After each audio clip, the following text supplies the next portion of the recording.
দর্শক, খুবই একটি নির্মম কাহিনী। ইতালির কথা বলে ২৬ যুবককে পাঠানো হয় লিবিয়ায়। দালাল চক্রের ফাঁদে পড়ে নিঃস্ব ২৫টি পরিবার। এই ঘটনা কিন্তু প্রথম না, হচ্ছেই, এবং আমাদের লোকজনগুলো কিন্তু সেখানে সেই ফাঁদেই পা দিচ্ছে। কেন বন্ধ করা যাচ্ছে না? মানুষ কেন সচেতন হচ্ছে না? অথবা তারা কিভাবে চলে যেতে পারছে? এটারও কোনো জবাব মিলছে না। কিন্তু এই ঘটনাগুলো প্রতিনিয়ত কিন্তু হয়ে চলেছে, এবং আমরা কিন্তু খবরও জানি না যে এই যে মানুষগুলি যখন নাকি প্রতারকদের পাল্লায় পড়ে বিদেশে, তখন দেশে এই পরিবারগুলো নির্মম নির্যাতন, অর্থাৎ তখন হন্যে হয়ে চুরি ডাকাতি করে যেভাবেই হোক না কেন তাকে টাকা জোগাড় করতে হয় তার প্রিয় মানুষটাকে বাঁচানোর জন্য। দেখেন, তেমনই একটা কাহিনী। জমানো টাকা ও ফসলি জমি বিক্রি করে ১২ লাখ টাকা সংগ্রহ করেন বৃদ্ধ এনামুল হক। ঋণ করেন আরও ১২ লাখ টাকা, ২৪ লাখ টাকা।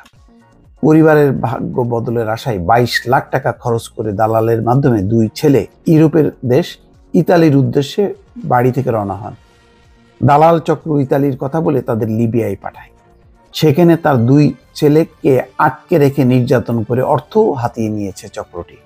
১ বছর ধরে দুই ছেলের সঙ্গে পরিবারের কোনো যোগাযোগ নেই। কত যুবক ওই সেখানে মাফিয়াদের হাতে যে আটক আছে তার কোনো ইয়াত্তা নেই, এবং প্রতিনিয়ত তাদেরকে অত্যাচার করা হচ্ছে, নির্যাতন করা হচ্ছে, কোনো রকমে বাঁচিয়ে রাখা হচ্ছে, যে তাদেরকে অত্যাচার নির্যাতন করে যাতে দেশ থেকে টাকা হাতানো যায়।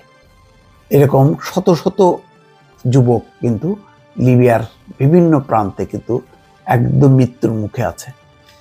ব্রাহ্মণবাড়িয়ার নাসিরনগর উপজেলার গোয়ালনগর ইউনিয়নের লালুয়ারটুক গ্রামের বাসিন্দা এনামুল হকের পরিবারের চিত্র এটি। এনামুলের দুই ছেলে সহ গোয়ালনগর ইউনিয়নের লালুয়ারটুক, একই ইউনিয়নের দক্ষিণ দিয়া গোয়ালনগর, কিশোরগঞ্জের অষ্টগ্রাম উপজেলার বাঙ্গালপাড়া ইউনিয়নের রতানি গ্রামের ২৫টি পরিবারের ২৬ যুবককে ইতালি পাঠানোর কথা বলে লিবিয়ায় পাঠায় দালাল চক্রটি। এই জন্য প্রত্যেকেই ১১ লাখ টাকা দিতে হয়েছে। নির্যাতন ও হয়রানির পর তাদের মধ্যে ৯ যুবক দেশে ফিরলেও বাকিদের কেউ কেউ এখনো বন্দী, এবং কয়েকজন এখনো নিখোঁজ রয়েছেন। দালাল চক্রের খপ্পরে পড়ে নিঃস্ব হয়ে পড়েছে ২৫টি পরিবার। দালালদের বিচার দাবি করে ক্ষতিপূরণ চেয়ে স্বজনরা এলাকায় মানববন্ধনও করেছেন। লাভ নেই। লিবিয়া এমন একটা দেশ, যে দেশে কোনো সরকার প্রশাসন কিচ্ছু নেই। সেখানে মাফিয়াদের সঙ্গে যোগাযোগ করে তাদেরকে আরও টাকা পয়সা দিয়ে ছাড়াতে হয়। তো কেউ ছাড়া পায়, কারোর জীবন একেবারেই শেষ হয়ে যায়, সেই খবরও থাকে না। তো এইটা কিন্তু প্রতিনিয়ত গত ৫-৭ বছর বহু ঘটনা ঘটেছে এইভাবে।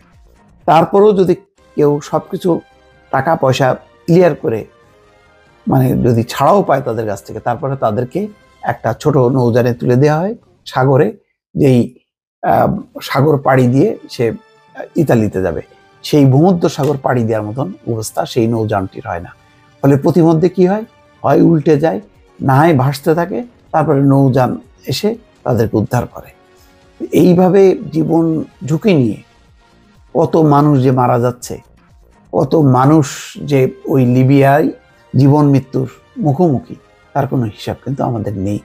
কিন্তু দুঃখজনক হচ্ছে, এই বিষয়ে বহু রিপোর্ট আপনাদের সামনে উপস্থাপন করেছি এই কারণে, যাতে মানুষ সচেতন হয়। কিন্তু দুর্ভাগ্য, কোনোভাবেই এটি সচেতনতা তৈরি করা যাচ্ছে না। আজকেও একটা ক্ষুদ্র প্রচেষ্টা আমার। দর্শক, ভালো থাকবেন। আল্লাহ হাফেজ।